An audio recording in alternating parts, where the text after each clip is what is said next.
You think the Iranian economy's doing well? They're getting bombed to smithereens, Jessica. You don't think they're making more money from? No, they're not making that much money, Jessica. Yes, they are. No, they're not. Listen. Fox News token liberal Jessica Tarlov went head-to-head with her MAGA co-hosts Jesse Waters and Greg Gutfeld as the discussion turned to Donald Trump's Iran war, which quickly became a heated and controversial exchange.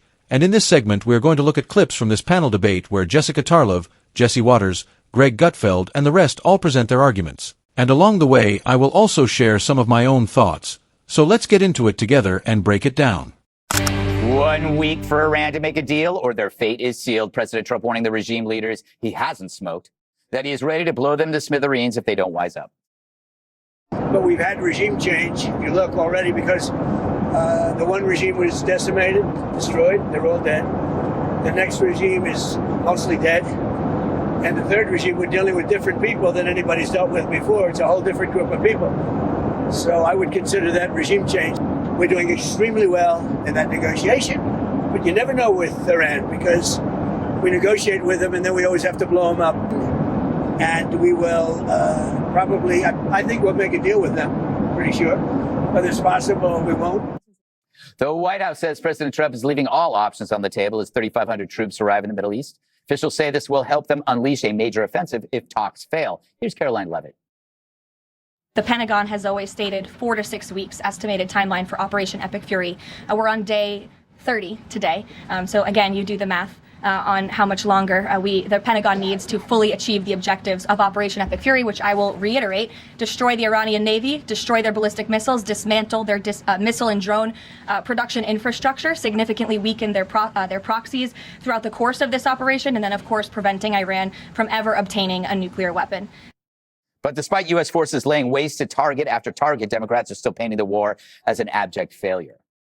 I don't support this administration, period. They've gotten us into what will be looked at as one of the greatest blunders, presidential blunders of our time. Donald Trump said, we won this war. And so the question for President Trump, who's completely delusional, is if we won the war, why are they preparing to send thousands of more American troops into harm's way?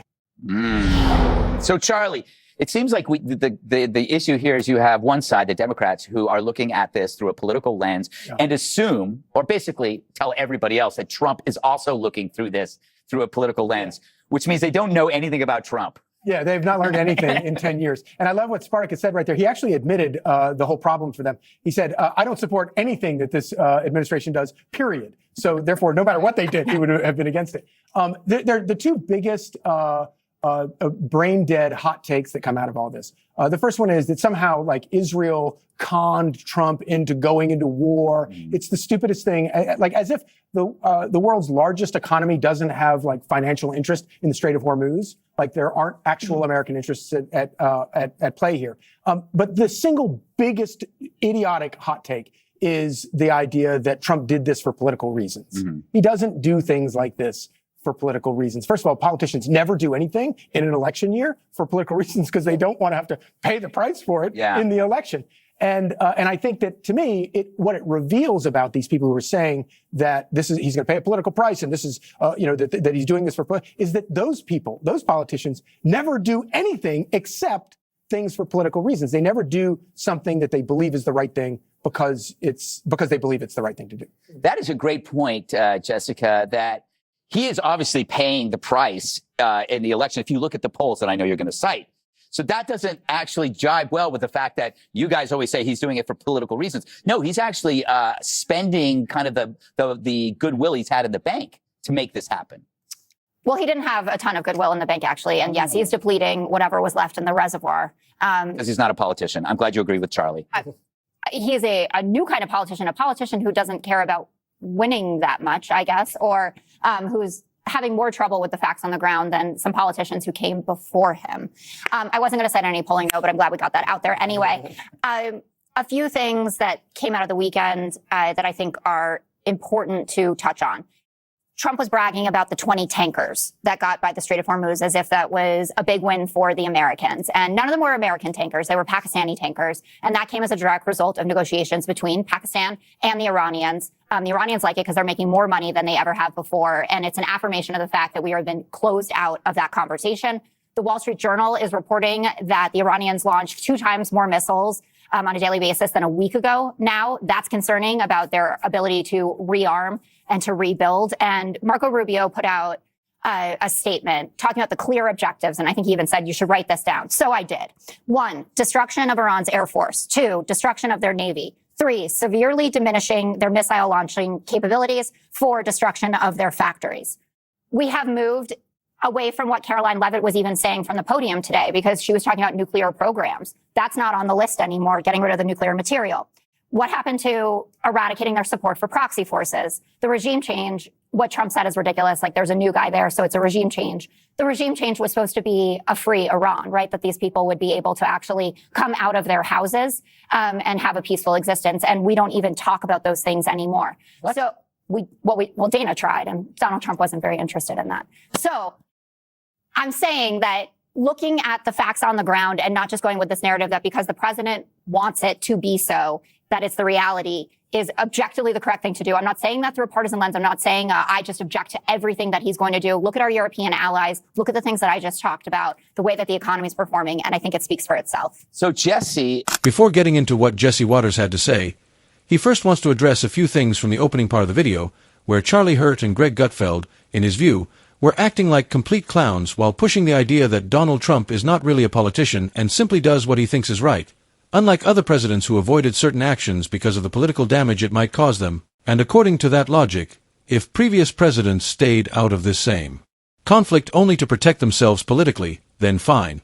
But regardless of their reasons, whether they believed it was the wrong move, thought the United States could lose, or were just being cautious for political survival, the reality is they chose not to get involved, whereas Donald Trump became the first president willing to step into what he sees as a reckless and unnecessary war. And he also pushes back on Charlie Hurt's claim that Israel somehow manipulated Trump into entering the conflict, saying he does not buy that argument at all because his instinct tells him that Trump is driven by ego and a tendency toward war, someone who constantly boasts about ending wars even though that claim does not hold up, and he believes it is far more likely that Benjamin Netanyahu appealed to Trump's ego instead of pressuring him, painting a picture where Trump could go down in history as the only president bold enough to confront Iran, while others like Joe Biden, Barack Obama, and George W. Bush are framed as weak in comparison, and in that kind of scenario Trump would naturally be drawn in by flattery about being smarter and stronger than everyone else, which is why he sees voices like Greg Gutfeld and Charlie Hurt not as neutral commentators, but as propagandists whose role is to defend Trump no matter what,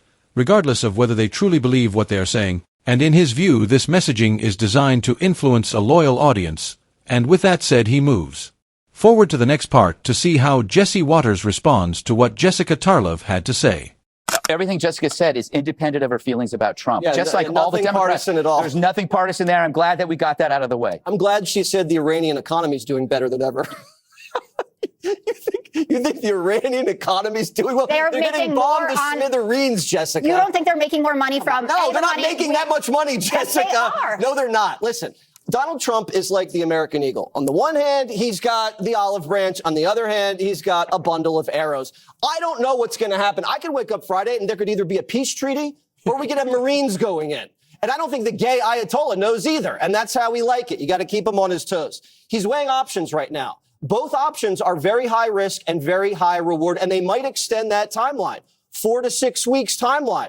4 weeks, Jessica, is 4 times 7 is around 28. This would be about a month. Just trying to do the math for you. One of those options, seizing the uranium. So you'd go in under fire, send in the Marines, special task force. You'd have to probably use the discombobulator, which we used against Maduro's crew. Makes everybody throw up.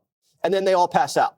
So then you'd have to bring in excavators and engineers. You'd have to kind of dig through the tunnels. You'd seize the uranium, put them in caskets, throw them in trucks, drive them to an airstrip, and fly them out of town. This has never been done before in combat. It's only been done in Ukraine and Georgia. Very, very dangerous. The other thing we've all talked about, seizing Karg and seizing the Strait. Which you said was supposed to happen. He did the same method. I'm going to mess with the markets before the open, which the Iranians predicted. Then you said by Friday. Pretty soon. I bet you it's going to happen pretty soon. Great. One way or the other, it's going to be open. So they're going to have to go in, and then they're going to have to hold that territory. You're right. They'll have to hold Karg or hold the coastline, and that's just the way it's going to be if you need to achieve the mission. You are right, though. I mean, the Iranians do have thousands of drones still. They still have 100 of missiles, and those can sometimes get through air defenses, although the air defenses have been 90% effective. Zelensky's going to backfill some of those defensive systems. That's great. But here's the deal. Once you take Karg, it takes their queen off the chessboard, and then you can really negotiate from a much stronger position. The next 2 weeks, we'll probably see the most dangerous and decisive action of the war so far. And I can just pray it goes well. I think I can speak for myself that I pray it goes well. It's beautiful. Dana, I haven't seen you since Thursday. And might I say you're even more attractive today than you were on Thursday. Thank you. Pink. So President Trump is in a situation that most commanders in chief find themselves in at some point, and that is having to make decisions that are like a tough decision and a tougher decision. And all the options are difficult, but to me, Donald Trump would not be facing these tough decisions right now if he had not chosen to get involved in a war that, according to this view, no one really wanted except for him and Israel. questionable politically, like, for example, letting the Russian oil cargo get to Cuba. But that is a decision that in an ideal world, would he have wanted to do that? Probably not. But in order to keep the market fluid and to avoid a humanitarian disaster in Cuba at the moment, so he's saying, okay, we can do that. He also did something this week that we have been talking about for a while. Not a lot of people picked up on it, but remember we kept talking about the denominator. Yes. So people say, oh, well, we bombed this many and we bombed this many, but like of how many? So last night he told the Financial Times, we have taken out 13,000 and we have 3,000 more to go. Nice. So I was like, okay, so that shows you a military success, but yes, more needs to be done.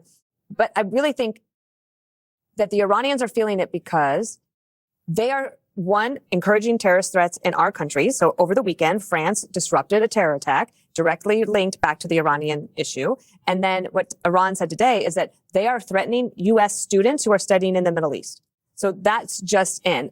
I don't know what political price he could possibly pay. He's not running for president again. If it's the midterms, I don't know if he cares that much. Yeah. He's going to do what he can, but he understands history and knows that it's probably likely that the Republicans won't be able to hold it, even if they try. So the political price to me. All right, he says he cannot take any more of this and decides to wrap things up by pointing out that the political cost of the situation could be that Democrats win the midterms, and if they do not back down, they could spend the next 2 years holding hearings and trials, pushing for impeachment, and going after Donald Trump, his family, and his associates over issues like insider trading, which could make that period extremely difficult for him.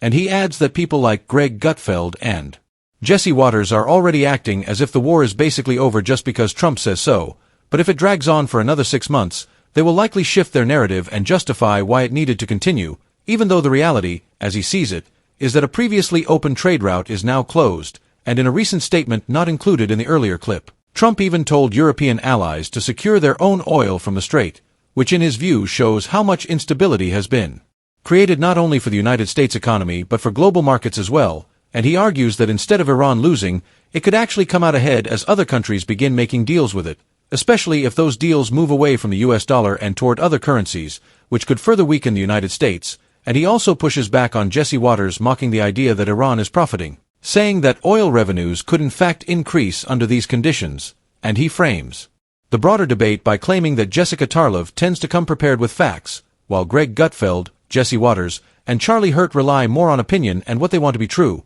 which he believes highlights a larger divide in how different groups approach these issues. And he closes by asking viewers to share their thoughts on the exchange, whether they agree with Jessica Tarlov or side with her Fox News co-hosts, and encourages them to like the video and subscribe as he works toward reaching 100,000 subscribers, promising more content in the next video.